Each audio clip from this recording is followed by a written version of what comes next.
Before you dislike this video, before you leave a hate comment, I ask that you hear me out, okay?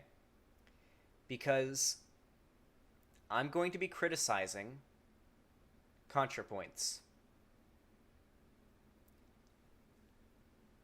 Before I get into this, I love ContraPoints. She is probably one of my favorite YouTubers. She makes some of, if not the best content on this platform. She's extremely smart. She makes amazingly well-researched videos. I fucking love ContraPoints. What I'm about to say is not to make you dislike her or to unsub from her or to stop watching her. I'm not trying to woke scold or anything. That's not what I'm doing here. However, it is both possible and even necessary to simultaneously enjoy media while also being critical of its more problematic or pernicious aspects. And that's a quote from ContraPoints herself, okay? So this is going to be very nuanced. It's going to be very important to acknowledge some of these problems that I do have with ContraPoints sometimes. Doesn't mean I dislike her, I have any animosity towards her, but I think it's important.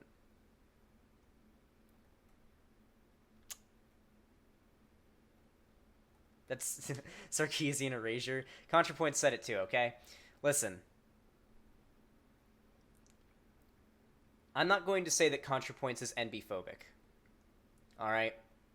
I don't think she is. At least not actively, like in the way it's like maliciously. But I do think, in the same way that all people who aren't part of a certain group kind of have some internalized bias or internalized uh, internalized feelings towards a certain group, I think ContraPoints even has some of that. I think even she can't be immune to it. So, if you guys don't know, there's been a new controversy around the Queen, ContraPoints, these last few days. She uploaded a new video. It was absolutely amazing, as usual, by on her channel recently. I think it was called what was it called? It was called Opulence. It was a great video. She was great in it as always. I recommend you watch it. However, in her video, she she had a very popular, very well known trans celebrity. He's a trans man named there won't be any spoilers, don't worry. Named Buck Angel come on as a guest. Buck Angel is a very well known trans man. I think he's a here I can actually read his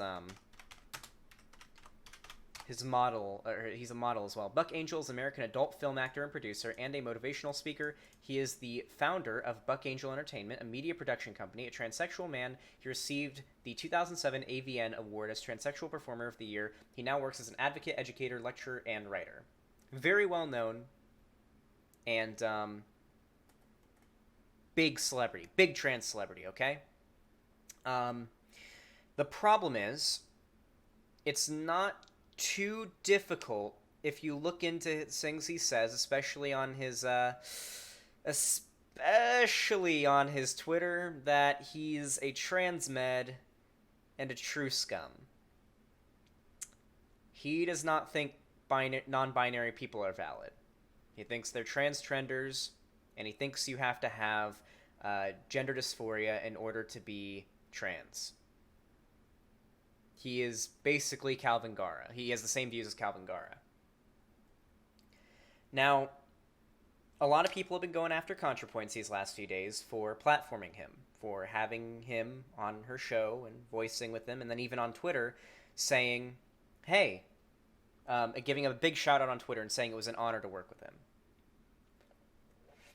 So, this is a problem that I've seen, because I'm not just going to focus on ContraPoints here. I'm also going to focus on Buck Angel, transmedicalism, true scumism, and old school trans, as Tails worded it.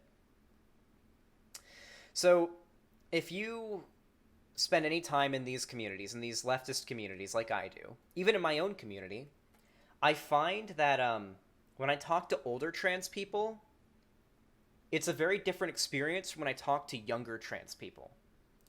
The majority of my community, well, not the majority, a significant quantity of my community is trans. When I go into that VC, there's at least a quarter of them are transgender. All right? And a pretty significant amount of that number are also non-binary. So there's that. But sometimes I can always tell the difference between what age these trans people are depending on what they say, right? Not even by how they sound, but what they say. So when I come into my VC and my fan Discord and I hear trans people in there saying non-binary rights, talking about how great non-binary people are and stuff, I know for a fact they're probably pretty young, pretty accepting, they're part of the new generation of trans people, okay? And when I come in and I hear trans people talking in my VC who are talking about how there's a problem with young people thinking that they're trans and doing it as a fad, who think transgenders are a problem, or that certain countries are giving trans people rights too quickly, the boomer trans people, or saying kind of NB-phobic shit. That's when I know what I'm seeing, okay? There seems to be a pretty big trend in older trans circles. I'm not talking like in your 40s or 50s. I'm talking like the latter end of your 20s compared to the early end of 20s. Like a 20-year-old trans person is likely to be very different from a 30-year-old trans person. Mind you, not all. Traveling trans girl in chat says, I'm 33 years old, trans woman, and I absolutely hate Contra's take. I know that. Listen, I'm not saying all older trans people are like this, but there does seem to be a pretty common trait with a lot of older trans people to have a little bit of internalized, if not open, NB phobia. Now, do I think ContraPoints is NB phobic? Probably not. At least not in a way that she realizes. It's probably more of an internalized NB phobiasm, I guess you would call it. Why do you guys think ContraPoints, when you see her, why do you think she dresses the way she does? Why do you think she wears her makeup the way she does? Why does she dress in the most extremely stereotypically feminine way possible? Why does Buck Angel act and dress the way he does in the most toxically masculine way possible? It's because she likes it. But why does she like it? Why does Buck Angel like it? I find with a lot of older binary trans people that they go to the extreme. They go hard to get that euphoria. You know what I'm saying? And this leads to a lot of bad problems. A lot of older trans men can be extremely toxically masculine, and they do it because they want to be as man as possible, to the point where it's harmful. If we saw these actions in a cis man, we would call it out as toxic masculinity. But in a trans man, usually not so much. Same goes for trans women. You see toxic femininity, if you want to call it that, like the obsession with Blair White does this, the obsession with being women ought to stay in the house. This is including trans women, ought to stay in the house, best not work, just the trad con shit, the trad wife, the trans trad wife, right? So when you see trans women saying that kind of stuff, you usually don't call it out as much as you would if it was a cis woman, right? And I see this tendency is way more common among older trans people, and not so much among younger trans people. Like, even younger binary trans people tend to be cool with being a little bit more on the not even going that hard on just going extreme with the either toxic masculinity or extreme femininity. Femininity. I can't even speak. Holy shit.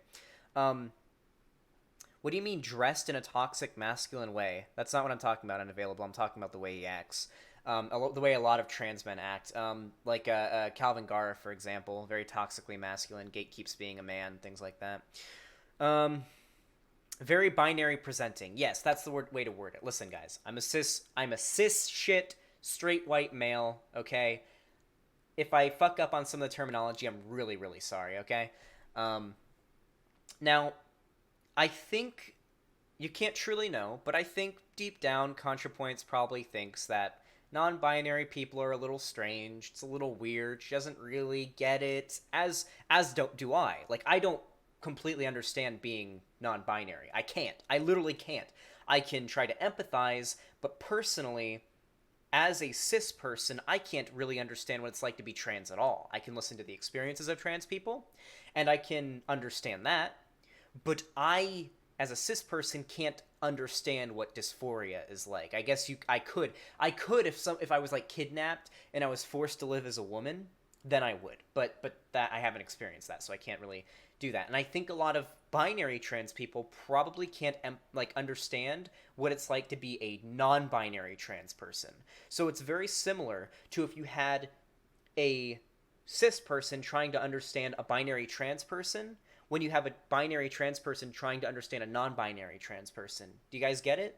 A little bit of internalized um, bias and stuff like that. Maybe not active, but a little bit of your dadism, as Philosophy Tube would say in there. Just a little bit, okay?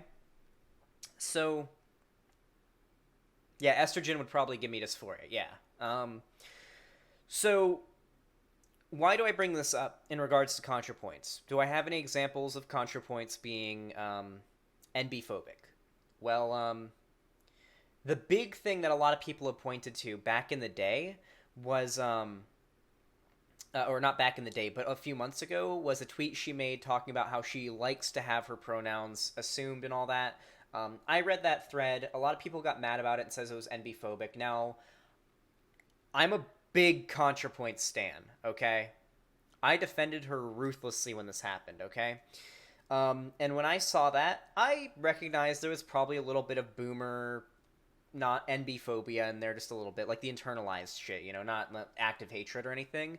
I recognized some of it was there, but I, for the most part, was like, I don't think it would be a good idea to try to make a trans person silence themselves when it comes to explaining their experience, even if it meant like it would benefit non-binary people. Like, it seemed a little weird to me because she was just sort of like, talking about her experience as a trans woman, and it just kind of seemed iffy to like say she should shut up about that because it could hurt non-binary people. It just seemed weird to me. Okay, so I still for the most part defend that.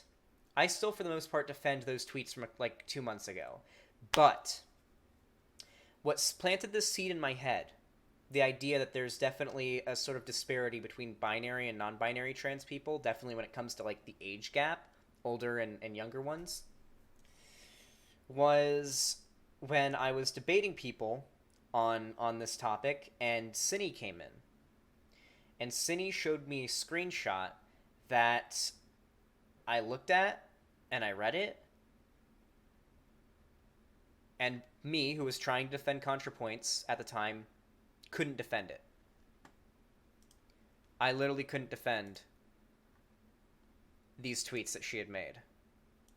Here, let me bring them up. Cyberwitch Lexi sent them to me. So, let me open them up here. Okay. So she tweeted, I feel like I'm from an entirely different era of trans... Oh, also, this tweet is a bit older. It's from 2018. She may have completely changed her mind. I get it. Don't worry. However, she also words some of the things I've been saying here a bit better than I do, I think, about the age difference and the difference between trans culture, between younger trans people and older trans people. And she even concludes saying it's a good thing, but there's definitely a few yikesy takes here, okay?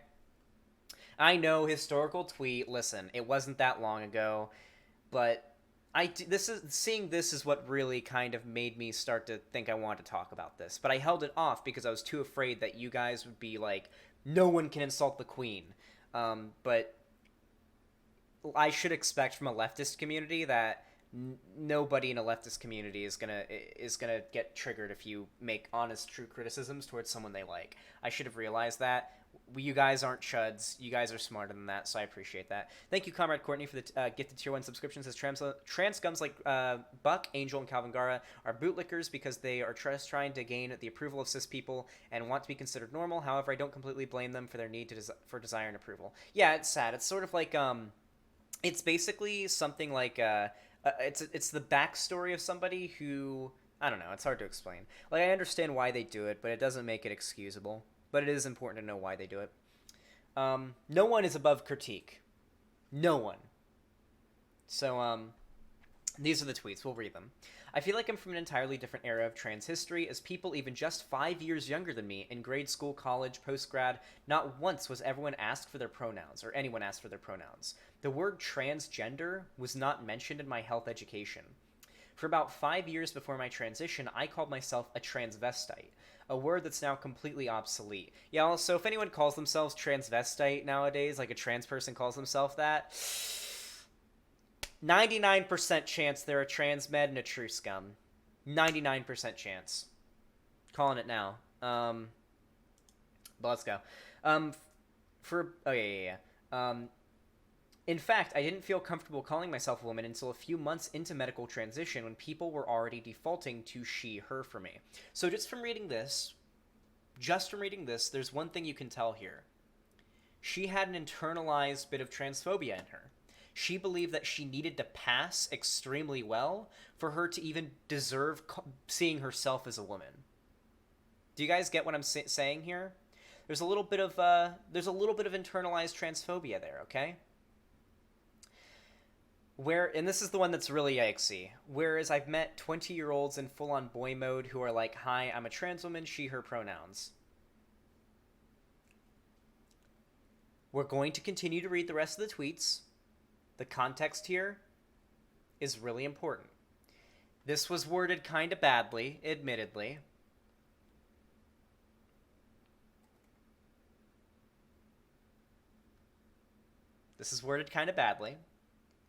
But it's very clear there's some internalized transphobia here, right?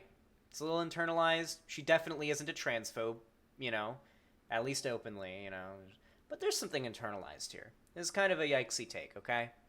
She posted cringe. Everyone posts cringe from time to time. I've posted cringe. Let's read the rest, though. We don't want to leave out the rest. We need to keep up with the context, okay? I think there's a gap in understanding as a result. The younger generation sometimes gets frustrated with me because they don't understand my upbringing or how I do things. And in turn, I sometimes have difficulty understanding them. Guess what, guys? You know how your parents, if you're younger, if you're like, my age demographic for my audience is, from what I've seen, about 16 to 30. Right? So yeah, okay, listen. You have the trans rights generation, and you have the Rocky Horror Picture Show generation. Let's do it. I'm coining this term now. I want all of you to start using this terminology on Twitter now. Make it a thing. The boomer trans people, we're calling them the Rocky Horror generation, and the younger generation is going to be called the trans rights generation. Can we all agree on that? Can I get a hypers if we can all agree on that? Yes, the / Rocky Horror dichotomy. Yes, the trans rights. Yes, there's the hypers. That's what I like to see. Those are some good combos. So yes, if you're younger right now, cis or trans, doesn't matter, and your parents don't really understand you because they're a bit older, they don't understand your generation, that happens in the trans community. And that's what she's talking about here. She doesn't fucking understand the trans rights thing. I imagine if she came into, yeah, I know, Beer Hospice. That's the tweet that really I couldn't defend. I couldn't defend it. I couldn't defend this. When I was trying to defend ContraPoints a couple months back, and Cindy showed me this, I just couldn't do it. Like, I'm not trying to hit on, or to hate on ContraPoints or anything here. I can't defend this. I understand what she meant by it, but her wording of this was quite irresponsible and definitely hurtful to a lot of non-passing or just coming out of the closet trans people. It's not hate, like, it's indefensible. Yeah, I know. I just can't do it, Cyberwitch Lexi. I can't defend it. But she goes on to explain that the younger generation, she just doesn't understand it. She doesn't understand this uwu trans rights generation where, you know, if you're day one at, because I guess when she was growing up, if you were to be considered trans and you were to be accepted, you had to pass. And by pass, I mean you had to fucking pass pretty well. But with our generation, with the younger generation, the uwu trans rights generation, if you've just came out as a trans woman or just came out as a trans man, like if you aren't binding or anything yet, or you still have short hair and you're still, I guess as she worded it, in boy mode, or you just came out, you've not transitioned physically in any way, you're going to be accepted and you're still valid. If you come out today as trans, you're valid, including if you're non-binary. That wasn't a thing when ContraPoints was growing up. And it affects her views on things. It affects her takes. And I think it's important to clarify that. Yeah, passing is overrated. She goes on to say, and this is the final tweet of the thread, says, "It's pretty strange, really, since the age difference is like not much wider than senior to freshman. But it's a world of difference. Things are definitely better now, and mind-blowing to think how this happened in less than a decade." So this is where I'll defend her a little bit. She goes on to say that things are better now. That the fact that the uwu trans rights generation is a thing now is better. And it's mind-blowing that it's happened. I think it is important that you guys see that. So, in conclusion, this isn't a problem with ContraPoints. This is a problem with older trans people. Do I think it's extremely harmful to the trans community? Probably not as much as cis transphobes who hold positions of power are. ContraPoints shouldn't be canceled over this, guys. I think we're all adults here. I think we can all agree, you know. She shouldn't be canceled over this, but who do you want to guess stepped up to the defense of ContraPoints here over the Buck Angel thing?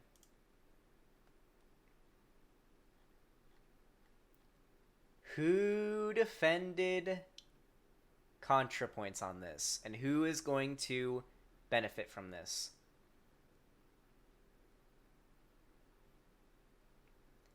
This is what I'm worried about. Non-binary people being hurt by the rhetoric, and conservative grifters capitalizing on it.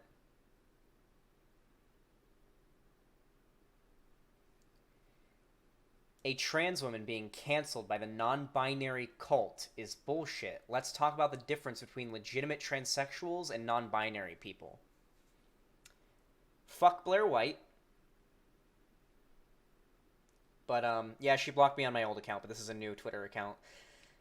Fuck Blair White, but I think you guys understand why. It was this. It was seeing this tweet that made me realize, oh, I need to talk about this on stream. This is a subject I need to cover.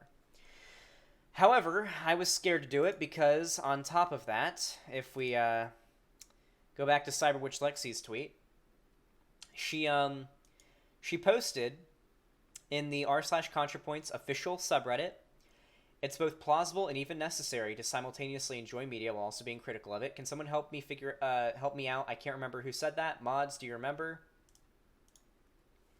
And she got banned.